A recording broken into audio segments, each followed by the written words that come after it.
Ya. Yang pertama, tema kita yang kemuliaan bagi Allah. Yang kita pelajari dari kemuliaan bagi Allah, yang pertama memiliki hubungan dengan Tuhan. Amin. Amin. Ya. Poin yang pertama yaitu memiliki hubungan dengan Tuhan. Ini kalau Pak Gembala dari Kebelos dan juga WL tadi bersama dengan Singer sudah mendengar firman ini tadi malam. Tetapi bagi orang percaya kita tidak pernah bosan mendengar firman Tuhan. Amin. Firman Tuhan selalu baru di dalam kehidupan kita siapapun yang menyampaikannya. Yang pertama yaitu memiliki hubungan yang intim. Orang yang memuliakan Tuhan memiliki hubungan yang intim dengan Tuhan. Amin. Nah, pertanyaannya Bapak Ibu, di dalam tahun 2023 yang kita lalui ini, apakah kita sudah memiliki hubungan intim dengan Tuhan? Jangan sampai kita lebih memiliki hubungan intim dengan dunia, dengan hal-hal yang tidak memuliakan Tuhan, dengan hal-hal yang tidak menyenangkan hati Tuhan, daripada kita memiliki hubungan intim dengan Tuhan. Orang yang memiliki hubungan intim dengan Tuhan, dia membangun hubungan. Dia tidak menjauh daripada Tuhan, tetapi dia mendekatkan diri kepada Tuhan. Itu yang namanya hubungan intim. Kalau menjauh daripada Tuhan, itu bukan hubungan intim. Jadi Bapak Ibu, saya tidak menghakimi, ya, saya tidak menghakimi. Tetapi Bapak Ibu, saudara-saudari yang ada di tempat ini yang tahu hubungan Bapak Ibu dengan Tuhan. Amin. Belajar untuk membangun hubungan dengan Tuhan. Jangan kita memperkatakan tema kita kemuliaan bagi Allah. Kemuliaan itu, kemuliaan itu suatu pengagungan, kemuliaan itu suatu penghormatan, suatu pujian yang kita persembahkan kepada Raja. Kalau presiden saja, pejabat-pejabat tinggi saja kita tunduk, kita sanjung-sanjung, itu bagian dari kemuliaan. Amin. Kita puji-puji, masa Tuhan kita yang lahir ke dunia, yang menurut saudara dan saya, ya, rela menderita, lalu kita tidak memuliakan Dia dengan sungguh-sungguh. Jadi memuliakan Tuhan itu perlu hubungan Bapak Ibu. Amin. Jadi kalau selama tahun 2023 ini kita masih menjauh, masih setengah-setengah di hadapan Tuhan, masih separuh-separuh di hadapan Tuhan, mari kita belajar daripada gembala-gembala. Ya, ini cerita gembala-gembala yang ada di padang. Pada saat Yesus lahir di Betlehem, malaikat Tuhan menampakkan diri kepada gembala-gembala yang ada di ladang. Gembala bersama dengan gembala-gembala saja. Lalu apa yang dilakukan gembala-gembala pada saat malaikat Tuhan menjumpai mereka, para tentara dari surga menjumpai mereka? Ya. Mereka tidak sekedar berkata-kata bahwa kita harus memuliakan Tuhan karena Dia Tuhan yang layak kita muliakan, tetapi kita melihat hubungan mereka dengan Tuhan. Ya. Kita melihat tindakan mereka, buah yang mereka lakukan untuk memuliakan Tuhan. Ya, saya baca di dalam ayat 20. Maka kembalilah gembala-gembala itu sambil memuji dan memuliakan Allah karena segala sesuatu yang mereka lihat dan mereka lihat semuanya sesuai dengan apa yang telah dikatakan kepada mereka. Apa yang telah dikatakan mereka? Ya, malaikat Tuhan memberitahu kepada mereka bahwa sesungguhnya anak manusia telah lahir ke dunia. Nah, Bapak Ibu, saya mengajak kita hari ini, saya sendiri terus belajar bahwa apa makna dari Natal yang kita hadapi, yang kita rayakan pada hari ini. Makna Natal sesungguhnya bahwa kembali kita harus melihat pengorbanan Yesus. Amin. Kelahiran itu pengorbanan, Bapak Ibu. Dia Allah yang kudus, penguasa tunggal, tetapi rela lahir ke dunia. Kalau secara nabi, secara manusia kita, saya tidak mau. Amin. Tetapi Dia Allah yang luar biasa, penuh kasih, Dia penuh cinta kepada kita semua, sehingga Dia rela lahir ke dunia. Allah kami lahir ke dunia. Jadi kita perlu memiliki hubungan sungguh-sungguh dengan Tuhan. Ya, tidak sebatas kita mendengar firman Tuhan ada di gereja, tidak sebatas kita memuji Tuhan pada saat kita ada di gereja, tetapi marilah kita membangun hubungan kita dengan Tuhan, relation kita dengan Tuhan, dengan itu. Jangan menjauh, jangan setengah-setengah, jangan separuh-separuh. Melalui apa Bapak Ibu? Melalui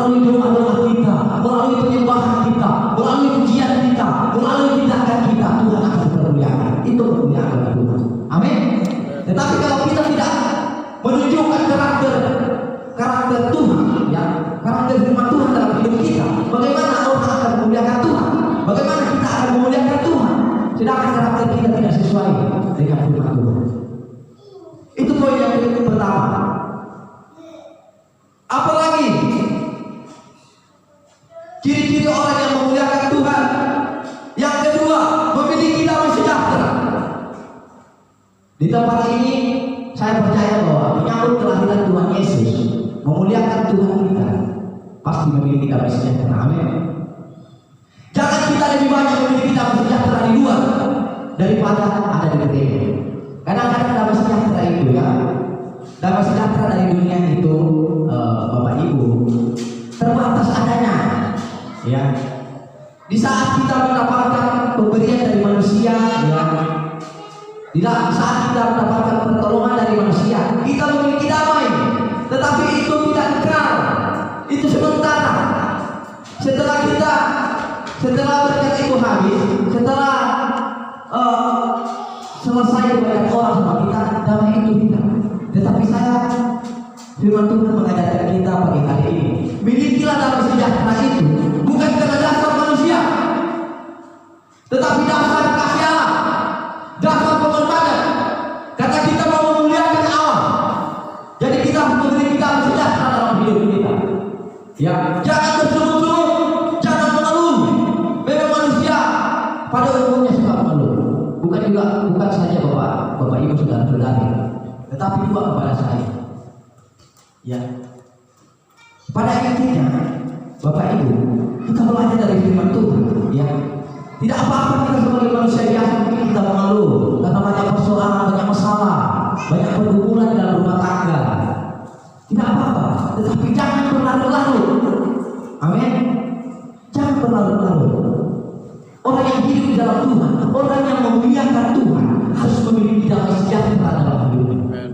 Karena tanpa damai sejahtera, Bapak Ibu, bagaimana kita melakukan poin yang pertama, yaitu hubungan intim? Kalau kita tidak memiliki damai sejahtera, gelisah, banyak pikiran, banyak beban. Tetapi kalau saudara punya pergumulan, punya masalah, percayalah bahwa kita bawa di dalam doa, ya, bawa di dalam doa, bahwa hubungan kita dengan Tuhan, kita akan merasakan damai sejahtera.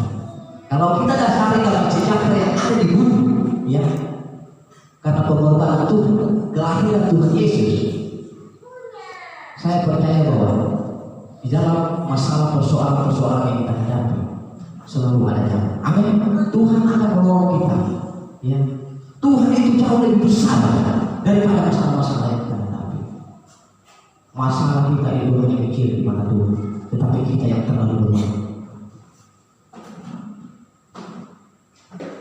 Jadi kita harus memiliki damai sejahtera sehingga kita boleh memiliki hubungan dengan Tuhan. Amin. Orang yang memiliki damai sejahtera, Bapak Ibu, memiliki kasih dalam hidupnya. Karena tidak mungkin ia memiliki damai sejahtera tetapi ia tidak memiliki kasih. Jadi satu paket, tidak bisa dipisahkan. Amin. Kalau tidak ada kasih di dalam hidup kita, bagaimana kita mau memiliki damai sejahtera? Jadi ciri-ciri orang yang memiliki damai sejahtera, dia mengasihi orang, dia punya kasih, dia hidup di dalam kasih. Kasih itu adalah Allah sendiri. Jadi Allah itu hidup di dalam kehidupan kita. Amin. Jangan sampai kasih mati di dalam kehidupan kita, lalu kita tidak memiliki damai sejahtera. Apa tidak damai sejahtera? Sukacita. Kita selalu bersukacita, sekalipun orang di luar sana yang tidak mengenal Tuhan, yang tidak percaya Tuhan dengan sungguh-sungguh, yang hidup di luar Tuhan, yang datang di gereja pada saat Natal, datang di gereja pada saat Paskah, datang di gereja pada saat tahun baru, mereka akan melihat bahwa anak-anak Tuhan, orang-orang yang sungguh-sungguh di dalam Tuhan, memuliakan Tuhan dengan sungguh-sungguh, mereka akan melihat, kok selalu bersukacita ya? Padahal hidupnya biasa-biasa aja, padahal hidupnya sama dengan saya, kok bersukacita? Mereka tidak tahu, mereka tidak mengerti bahwa sukacita dan sejahtera Tuhan sudah berikan kepada kita. Amin. Didasari oleh kelahiran Tuhan, ya, kasih Allah. Jadi itu kalau kita memiliki damai sejahtera, apalagi mengampuni. Orang yang memiliki damai sejahtera dalam hidupnya mengampuni, selalu mengucap syukur, tidak bersyukur-syukur, ya, Tidak berbantah-bantahan satu dengan yang lain. Jangan menonjolkan diri satu dengan yang lain, sehingga dalam sejahtera itu tidak ada. Pelayanan itu perlu kesatuan, pelayanan itu perlu kekompakan. Mengangkat batu yang ukuran 200 kilo dalam satu orang, dua orang tidak bisa. Amin. Tetapi mengangkat batu ramai-ramai sekalipun 200 kilo bebannya, ramai-ramai dia akan terang. Begitu juga pelayanan. Kita perlu saling menopang, menguatkan. Jadi selalu ucap syukur dalam hidup kita, amin, supaya kita memiliki damai sejahtera. Dan itu kemuliaan bagi hidup kita, bukan kemuliaan bagi dunia. Yang ketiga, ciri-ciri orang yang memuliakan Tuhan, hidupnya berkenan kepada Tuhan, amin. Orang yang berkenan kepada Tuhan menjauhi dosa, menjauhi kejahatan.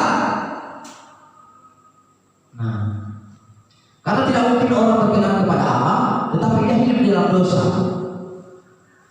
Ya, kita perlu menyadari, kita perlu rendah hati di hadapan Tuhan.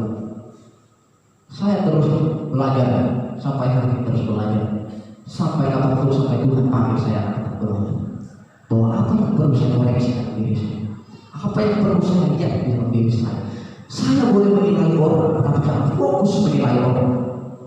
Terlalu banyak melihat orang tidak tahu diri kita sebetulnya, tidak sadar siapa diri kita sebenarnya. Amin. Jadi kita perlu hidup kudus di hadapan Tuhan.